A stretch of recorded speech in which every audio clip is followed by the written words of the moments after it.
Alrighty, for section 11, we're going to convert a few more fractions to decimals. So let's get started right away. The decimal equivalent of 3/11ths. Okay, so what we'll do to solve this one is we're just going to divide the top number by the bottom number. 3 divided by 11. 11 cannot be divided into 3, right? So I've got to add a decimal and a 0. 11 goes into 30 twice. 2 times 11 is 22. 30 minus 22 is 8. I'm going to add another 0. 11 goes into 87 times, which is 77. And 80 minus 77 is 3. And I should be paying attention here and noticing that I've now ended up back where I started. If I add a 30, I'm just going to go in twice. And then I'm going to get 8 left over. I'm going to add a 0. And I'm going to go in 7 times. And then I'm going to subtract 77 from 80 and get 3 again and go back again and again and again, right? So this is a repeating decimal, 3/11ths, and it's 0.27 with the bar notation, right?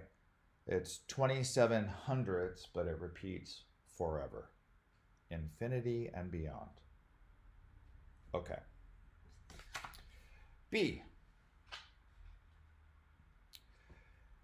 B, we're looking for the decimal equivalent of 17/20ths. All right, so for this one, we're also going to just divide. 17 divided by 20. We know because the fraction is less than 1, it's a proper fraction, we know that 20 is not going to go into the number. So I'm going to add a 0 and a decimal point. 20 goes into 170 8 times. 8 times. It's a terrible 8. Sorry about that. 8 times 0, 8 times 20, let's see, is 160. I'm going to subtract. I get 10. Got to add another 0. 20 into 100 is 85. That zeroes me out. That ends it. So this is a terminating decimal. 17/20ths is equivalent to 85 hundredths, 0.85. Okay. And for section 11C, we are looking for the decimal equivalent of 57/225ths. So you might remember in the last section we just had a problem, let's see, section 10 problem C, where we ended up with 57/225ths. And this is a fraction that can be simplified. Now I could definitely just divide 57 by 225 and find the decimal equivalent. But I think it's not a bad idea to simplify these numbers first. And I can do that. I know 3 goes into both of these. So 57 divided by 3 is 19. And 225 divided by 3, you guys remember what it was? 75.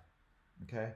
So now I can divide, instead of 57 by 225, which is, those are bigger numbers, I can divide instead 19 by 75. It's a little bit less work for sure.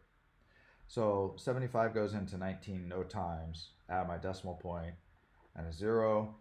75 goes into 190 twice. 2 times 75 is 150. Okay. Leaves me 40. Got to add 0. Let's see. 75 goes into 400, I think 5 times. Let's see how that works out. 5 times 5 is 25.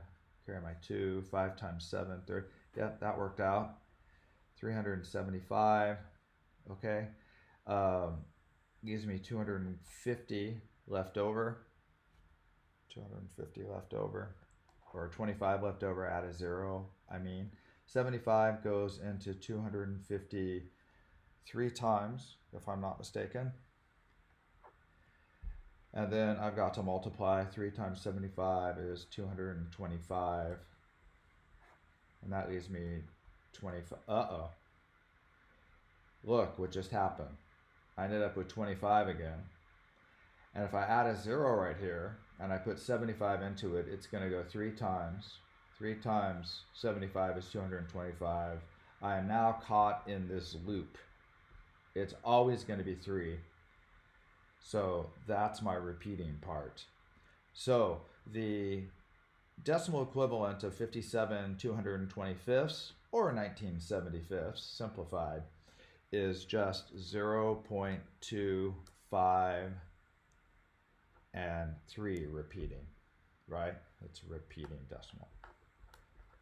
Okay, that's section 11. In section 12, we have just a couple problems, and we will think about properties to make problems simpler in that section. We'll see you there.